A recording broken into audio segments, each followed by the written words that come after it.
दिल्ली येथे जंतर मंतरवर कॉक्रोच जनता पार्टीचं आंदोलन सुरू आहे. त्यासोबतच सोनम वांगचुक यांचं 20 दिवसापेक्षा जास्त दिवस झालेलं उपोषण देखील सुरू आहे. अशातच या दिल्ली येथे सुरू असलेल्या प्रचंड गोंधळानंतर महाराष्ट्रातील एक आजी मात्र सोशल मीडियावर या आंदोलनाच्या निमित्तानं व्हायरल झाल्या आहेत.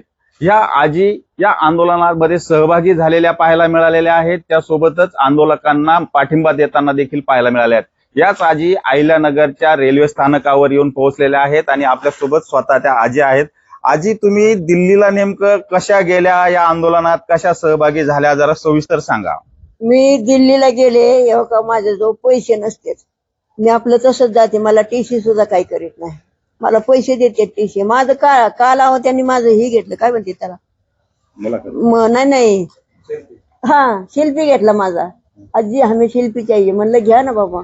तर मी दिल्लीला गेले आणि तिथं गेलं प्लॅटफॉर्मवर पोरांना विचारलं, बाबा मला नरेंद्र मोदीला भेटायचं. तर म्हणले जा बाहेर जा आणि ऑटोने जा नाही तर बसने जा तिकडं. मग मी बाहेर गेले आणि म्हणलं बघाव, तर ऑटोवाल्याने 150 रुपये सांगितले. आपल्याजवळ पैसे नाहीत, आपल्याला जेवढं फुकट असेल तेवढं बरं. मग मी बसला बघितलं, 181 बस पकडली आणि त्या बसने गेले जंतर मंतरला. आणि जंतर मंतरला तुम्ही आंदोलनासाठी गेला होता का मोदींना भेटायला गेला होता? मोदींना भेटायला गेले होते. मला माहित नव्हतं ते, काहीच माहित नव्हतं आंदोलनाचं. आणि मग ते जेव्हा तिथं मी गेले तर एका पोरगीनं मला तिथं नेऊन सोडलं. मला म्हणली चला तुम्हाला तिथं नेऊन सोडते. मी तिथं गेले तर तिथं गेल्यावर त्या पुरीनं लगेच वरती नेलं स्टेजवर. आणि कधी माईक हातात नाही घेतलेला, कधी बोलले नाही, तरी पण तिथं माईक हातात दिला आणि सगळे असे आले समोर, स्टेजच्या समोर हे माईक घेऊन. आणि मग त्यांनी सांगितलं की म्हणजे तुम्ही कशासाठी आला, काय आला, त्यांनी सगळं विचारलं. मी सगळं सांगितलं व्यवस्थित त्यांना. मोदींकडे कशासाठी जायचं होतं? मला घर पाहिजे म्हणून. त्यांना म्हणलं मला घर पाहिजे, असं यासाठी मी गेले होते. तर ते मोदी अहो त्या काय ते देवेंद्र फडणवीस मुंबईला त्यांच्या मंत्रालयात मी 6व्या मजल्यावर गेले होते, तरी तिथं सुद्धा मला जाऊन दिलं नाही. मी आता ह्याच्याद्वारे सांगते की मला घर पाहिजे. आता घर नाही, मला जागा पाहिजे आश्रमासाठी. तुम्ही गेलात घरासाठी, पण त्या आंदोलनामध्ये गेलात. मग ते आंदोलन तुम्हाला कोणी समजून सांगितलं? मग तुम्ही कशी तुमची भूमिका त्या आंदोलनाला हे केली? मी तिथं गेले तर तिथं म्हणजे त्या दिवशी परत आले आणि परत 2 दिवसांनी गेले तर तिथं मला काहीच कळना हो. मग असं एका कोपऱ्यात आपलं बसले नुसतं. तर कोण काय बोलतं, कसं बोलतं, माझं सगळं लक्ष आहे. जेवणाकडे लक्ष, दिवसभर मी जेवले नव्हते, पण लक्ष काय, फक्त सगळं माहिती घ्यायची. मग ते विचारतेत नाही हिंदी आप किसलिए आये.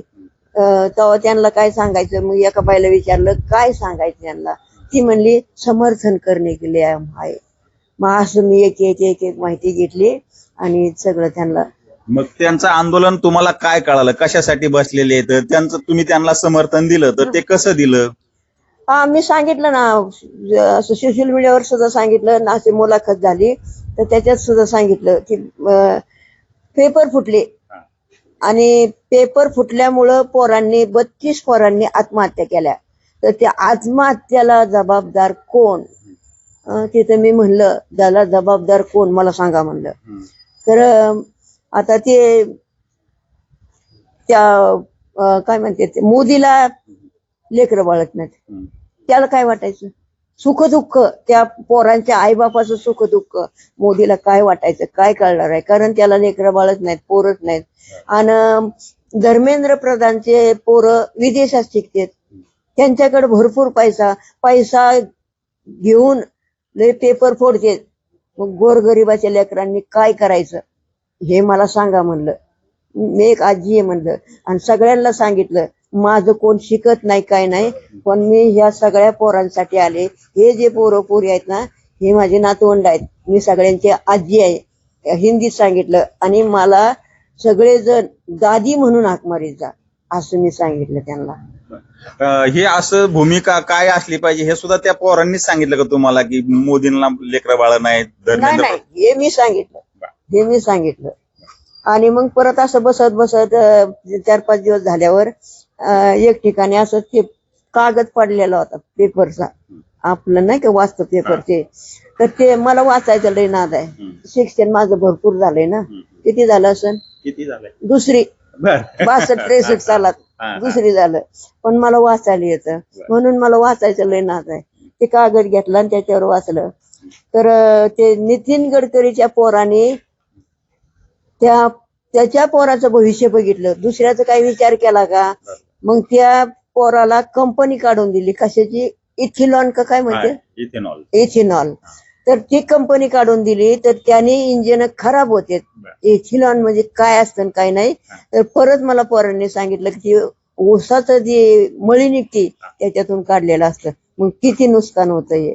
म्हणजे तुम्ही आता ह्या आंदोलनात गेल्यानंतर तुम्हाला आंदोलन समजलं, तुम्ही पाठिंबा दिला त्या आंदोलनाला, समर्थन दिलं, मग तुमची भूमिका सुद्धा तुम्ही मांडायला लागलात.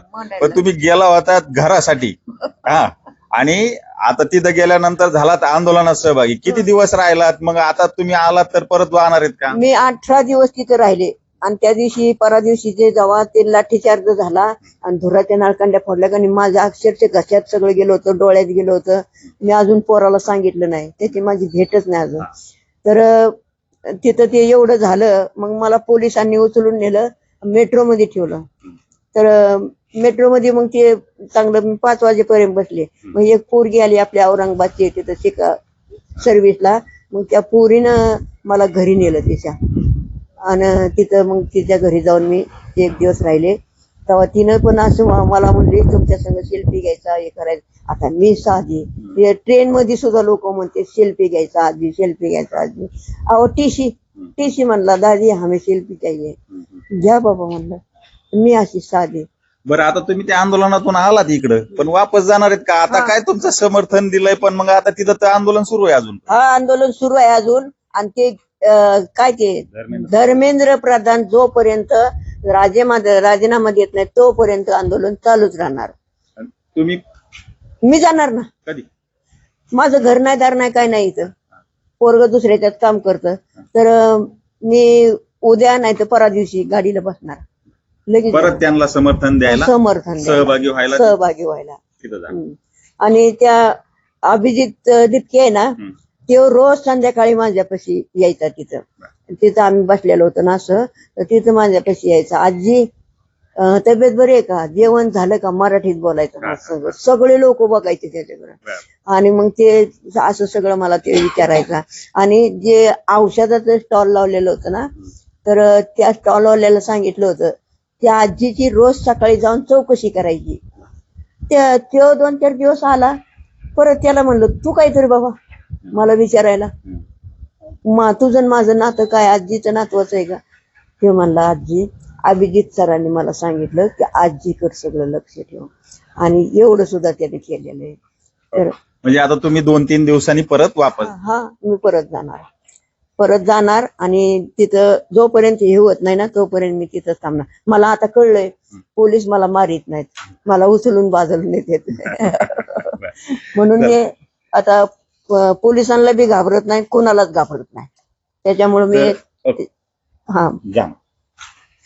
तर या होत्या व्हायरल झालेल्या आजी, ज्या स्वतःच्या घरासाठी दिल्लीला गेल्या, मात्र दिपके यांच्या कोकरोच जनता पार्टी आंदोलनामध्ये सहभागी झाल्या, समर्थन दिलं आणि स्वतःची देखील एक भूमिका स्पष्ट केलेली आहे. आणि या भूमिकेवर आजही त्या ठाम आहेत. आता 2 दिवसांनी त्या पुन्हा त्या आंदोलनामध्ये सहभागी होण्यासाठी जाणार आहेत. लैलेश बारगजे, झी 24 तास, अहिल्यानगर.